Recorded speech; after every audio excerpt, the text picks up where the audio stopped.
On November 19th, 2021, officers from the Sunrise Police Department were in the process of arresting a man named Gene Similian, who was accused of assaulting people at a local business. Christopher Police, a sergeant in the department, arrived on the scene as Similian was being placed into a police car. Despite Similian being handcuffed and complying with the officers, police threatened him with pepper spray, using aggressive and threatening language. Suddenly, a young female officer who had been on the force for less than 3 years intervened. She ran up and pulled police away, attempting to prevent him from pepper spraying Similian. She was following a new state law called Duty to Intervene, which had been put into effect just a few months prior in October 2021. This law compels officers to intervene in cases of police abuse. Police's response was shocking.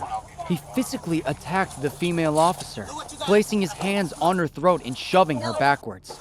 Then, in a move that raises many questions, he ordered all the other officers at the scene to turn off their body cameras. Now, this entire incident was kept under wraps for 2 months. It only came to light when local media began asking questions after receiving a tip. The police initially released the video without audio, but later released the complete footage with audio. Sunrise Police Chief Anthony Rosa strongly condemned police's actions, describing them as disgusting, inappropriate, and unprofessional. I find this behavior to be disgusting.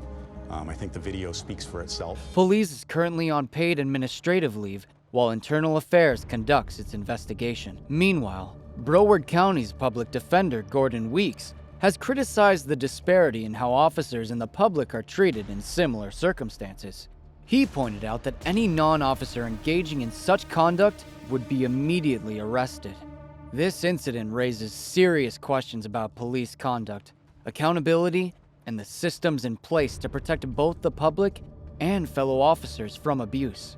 We'll be keeping a close eye on how this unfolds, and we'll bring you updates as they come in. Our next tragic incident is in Maryland.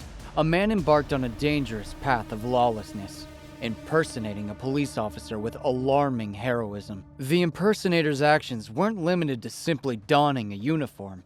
He went as far as conducting what appeared to be routine traffic stops, playing the role of an officer of the law to a disturbing extent. In a chilling twist of fate, the impersonator pulled over an off-duty police officer.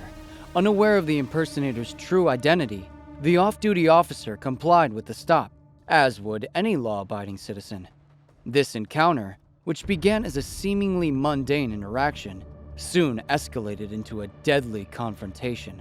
The man impersonating the officer made the grave decision to fatally shoot the off-duty officer, a dedicated servant of the community, whose life was abruptly and tragically cut short in the line of duty. The impersonator's reign of terror didn't end there. He later found himself in a direct confrontation with law enforcement officers.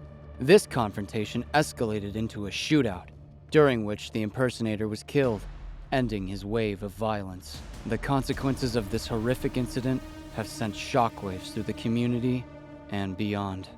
The fallen off-duty officer who had devoted his life to protecting the public was a tragic loss, leaving colleagues, friends, and family in mourning. This incident has also led to an increased focus on the grave risks our law enforcement officers face daily, even when off-duty, and the potential dangers posed by impersonating a police officer. The impersonator's actions have led to his own death and left a lasting scar on the community. His actions underscore the seriousness and potential dangers of police impersonation, a crime that goes beyond legal repercussions and deeply undermines public trust in law enforcement. It serves as a stark reminder that such acts of lawlessness carry severe consequences, not just for the perpetrators, but also for the innocents caught in their wake. Investigations into the incident are ongoing, with the law enforcement community and the public seeking answers and justice for the fallen officer. The incident has also sparked discussions around enhancing safeguards to prevent such incidents in the future and strengthening the laws and penalties associated with police impersonation. In the wake of this tragic event, it's essential to remember and honor the service of the off-duty officer who lost his life, as well as all law enforcement officers who put their lives on the line every day to maintain our safety and uphold the law. Thanks again for joining me in this discussion. If you have any thoughts on this incident, feel free to comment below. Please remember to be respectful and considerate in your discussions. Don't forget to like, share, and subscribe for more content. Until next time, stay informed and stay safe.